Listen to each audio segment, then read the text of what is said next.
Hindi tama yan, BP Sara, yung decision mo na nag-voluntary ka, pumunta ka ng Malacanang para mag-resign ng resignation letter mo. So anyway, anyhow, nasasakyan ako kasi dito sa place ko to, very crowded kasi almost every seconds may dumadaan na mga sasakyan. So, ayun, I'm so happy to it na nag-resign ka kasi maraming natin nakikita sa mga social media, nababasa sa mga social media na against sa iyo kasi hindi ko alam, attorney ka naman, alam ko naman na makukuha mo yun, mapapasunod mo sa mga teachers natin, sa ating mga smart na sa ating mga magagaling na mga teachers na ituro sa mga kabataan yung magandang asal. Kasi ngayon mostly, hindi ko naman, not in general, may mga kabataan ngayon na nag-aaral na mga grade 1 elementary pa lang na hindi marunong gumalang sa mga matata. Hindi katulad sa amin dati na once na kahit hindi namin lolo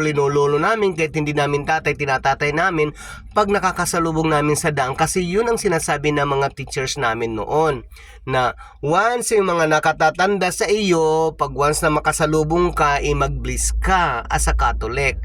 Bahala, lahat ng mga relihiyon, yun, na gumagalang din sa mga matatanda.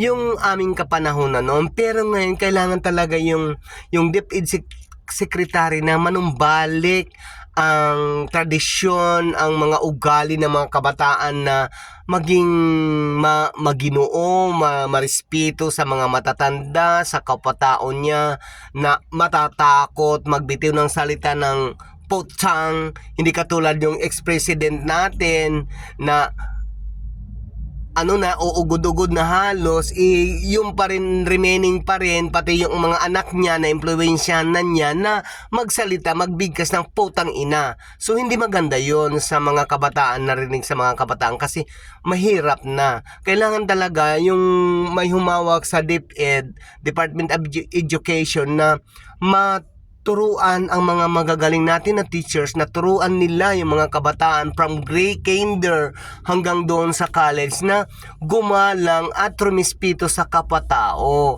Yun lang naman ang maganda pero hindi nagawa ng BP Sara dahil una, siya pang nangunguna. Okay, Vice President siya ng Republika ng Pilipinas, iiwanan siya ng presidente. So siya ang magti-take over as an acting President of the Republic of the Philippines. Pero anong nangyayari? Siya ang nangunguna sa rally against the President. Di ba hindi maganda? At isa pa, maraming mga issues na pwede din siya sumagot, pero anong nasasabi niya? No comment. Pwede ba yun? Vice President, sasabihin niya no comment? Ano ba yun? May bunganga naman, attorney naman, nag-ex-mayor naman. Bakit hindi makapagsalita? Yung konting sabihin na lang natin, wala pa akong masasagot sa ngayon, hayaan nyo kasi mag-ipon-ipon pa ako ng masasabi ko, pag susunod na pagpa-interview ko, makakasagot na ako. Pero yung sinasabi niyang no comment, so hindi nababagay siya sa Department of Education. Tama nga lang naman na nag-resign siya. Tama nga lang naman na pinapag-resign siya ng mga karamihan dahil siguro ang resulta ng galing sa mga teachers, sa mga kabataan ay hindi naangkop sa kanyang panunungkulan bilang DepEd Secretary. So tama yan. Tama yan. At Huwag ka nang mag-ambisyon porque sumikat ka, porque na matunog yung pangalan mo nung bago ka palang kumandidato pagka-BP. Pero ngayon, dahil ang tatay mo, dahil ang mga kapatid mong mga lalaki na mga bastos na rin, na gumagaya na rin sa tatay ninyo, na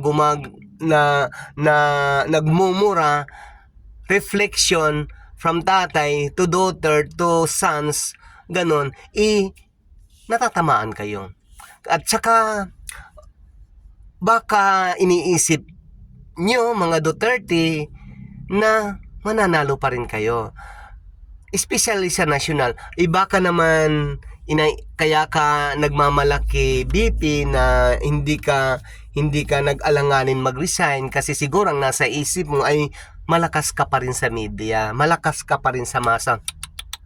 No, no, no. Kasi base sa mga aking nakikita, nababasa sa mga social media at saka sa mga vloggers, ikaw ang papalit sa inidoro, sa Otso Diretso. So, okay na yon. Kaya, yun lang yun ang masasabi ko.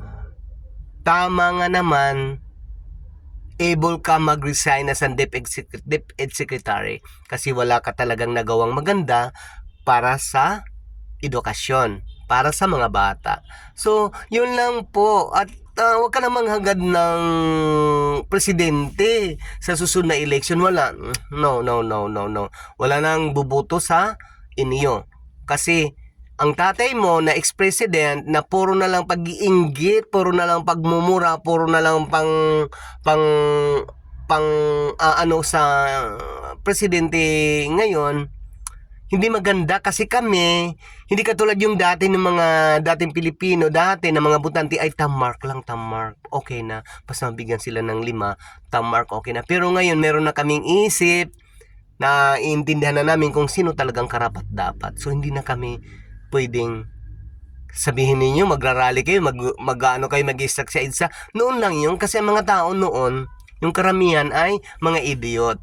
Mayroon pa naman natitira ngayon, mga supporters lang ng tatay mo, yung mga DD shit supporters. So, yun lang po. Marami pong salamat. Tama yun, BP. Congratulations, you are now an ordinary Vice President. So, hindi ka nakasali sa kabinete.